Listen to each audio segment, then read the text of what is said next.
been a staple of daytime television for the last 14 years. So I've got Raoul, sit down! The Jeremy Kyle Show exposes bust-ups, breakups and occasional make-ups to a live audience who clap and boo along. But now ITV has suspended filming and are under pressure to cancel it altogether after the death of a man who had recently appeared on the programme. Steve Diamond was on the show at the beginning of May, desperate to prove to his fiancée that he hadn't been unfaithful. But the couple split up after he failed the show's famous lie detector test. A week later, he was found dead. His on-off fiancée spoke to the Sun newspaper. I was still with him for 2 years. He was still my fiancé. I still loved him. As much as he was a pig to me, I still loved him. I'm over him admitted to me.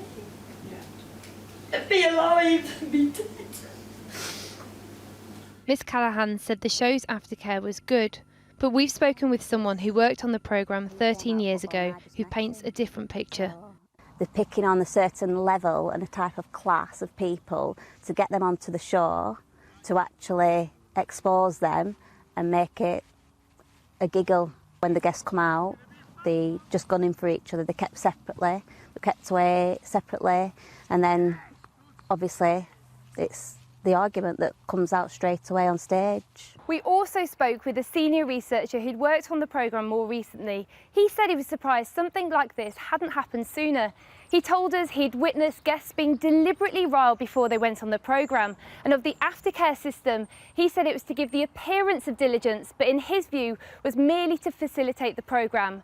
And of mental health issues, he said it didn't matter if they had a serious one, it wasn't always a red line, and that they would, in his view, find a way around it. Billy Joe Newington appeared on Jeremy Kyle in 2009. He said he applied in desperation to help after a family dispute.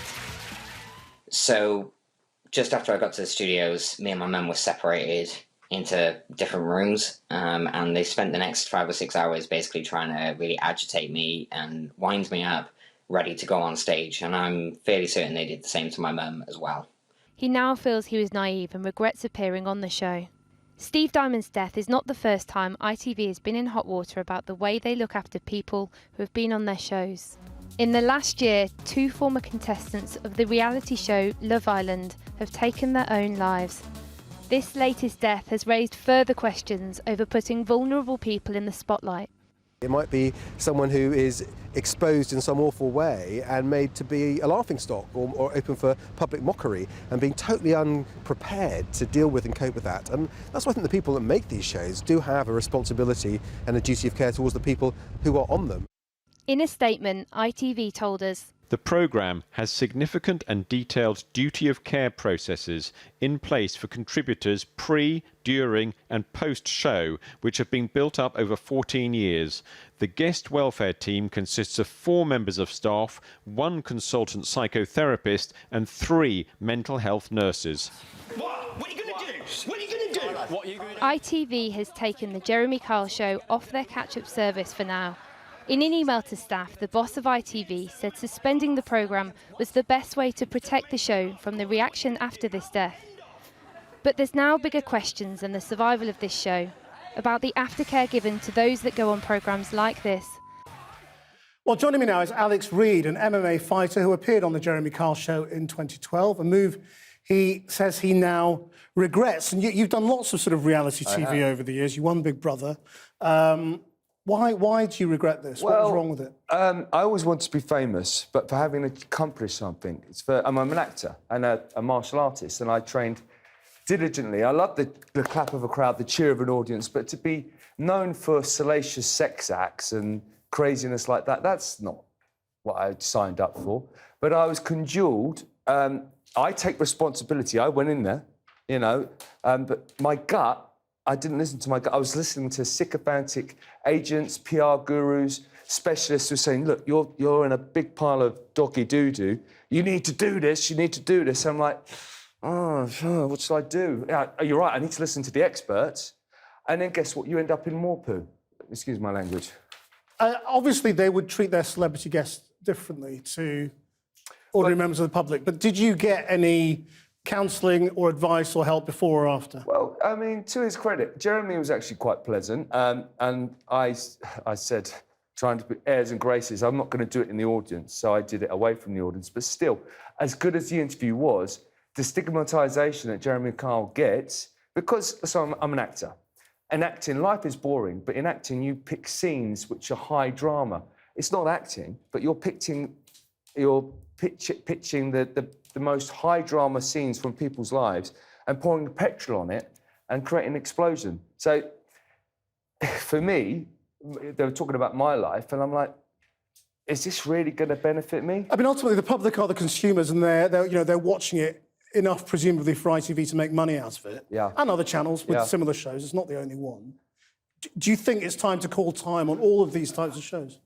There's Mike Falassis, I think I got his name right. He just committed suicide. I've lost 3 very dear friends in the same age bracket. And what I've noticed in today's modern society, I go around the country talking to kids, motivational speaking. They want to be celebrities. Kids are looking for outside acceptance. They don't accept themselves. And these sort of programs aren't helping. I think a program like Jeremy Kyle has the ability to turn it on its head, and if it has major reforms, it could do so much good. There's programs like Ellie, the lesbian lady in America. It's a slightly different show. There's a black gentleman, a bit like Oprah Winfrey. He does the same sort of thing in America. He could do something like that, and it could be fabulous. And it could be really good for society. Alex Reid, thank you very much. Thank you, sir. Well, earlier, I spoke to the writer and broadcaster John Ronson. Now, for his book on psychopaths, he spoke to a researcher on a daytime talk show, not Jeremy Kyle, but similar in format. And I asked him what he learned from that researcher about how guests are chosen. She told me that she had a secret trick that she would utilise when deciding which guests to book. This wasn't a trick that came down from on high. It was one that she had devised herself, but it certainly came from the febrile, atmosphere in these rooms. And her trick was that she would ask the prospective guests what medication they were on. And if it was a medication for something, she said, scary sounding, like lithium, she wouldn't have them on because she doesn't want them to, go on show and then go off and then kill themselves. She said, but if they said that they were on a medication for something like Prozac, she said that's perfect. Because that implies exactly the right sort of mental illness to be entertaining for the daytime television viewers, meaning that they're angry and upset. But she said you don't want actual exploitation; you want smoke and mirrors exploitation. So that was her secret trick. So it was a really exploitative setup that she was describing. She said that, OK, so if there are no medication at all, that means either we shouldn't have them on because they're not being treated. Because they'll be boring. Yeah, or boring or too crazy, like one or the other. Do you see what I mean? But yes, extremely manipulative. You haven't said what show this was, and you're not going to, but it's one of these types of shows. Yes. In Britain. Yes.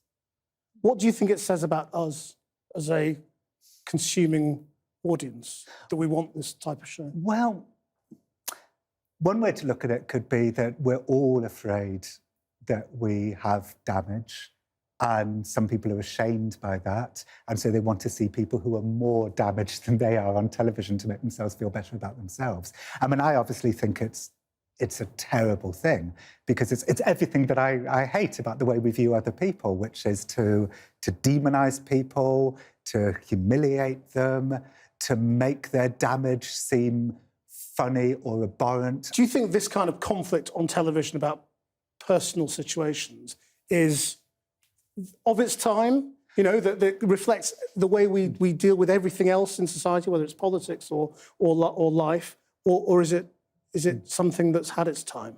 I think some aspects of it has had its time. I mean, one of the best bits of progress for me as somebody who's interested in mental health is just how much more destigmatised mental health is nowadays. So, I'm doing a live tour at the moment where I'm actually talking about my own mental health issues on stage, which is something I've never done before except for as a joke. And that's part of the destigmatisation of mental health issues. So I think shows like Jeremy Kyle are very much behind the time about stigmatising mental health. Do you think the conflict element of this is being also fed by the news, by what we do, the way we set it up? Well, I have mixed feelings about that because, you're very good at being adversarial. When you're doing that to a politician, fine, the gloves are off. I mean, that's what it should be. I think there's a danger in taking that sort of adversarial approach to all sorts of things.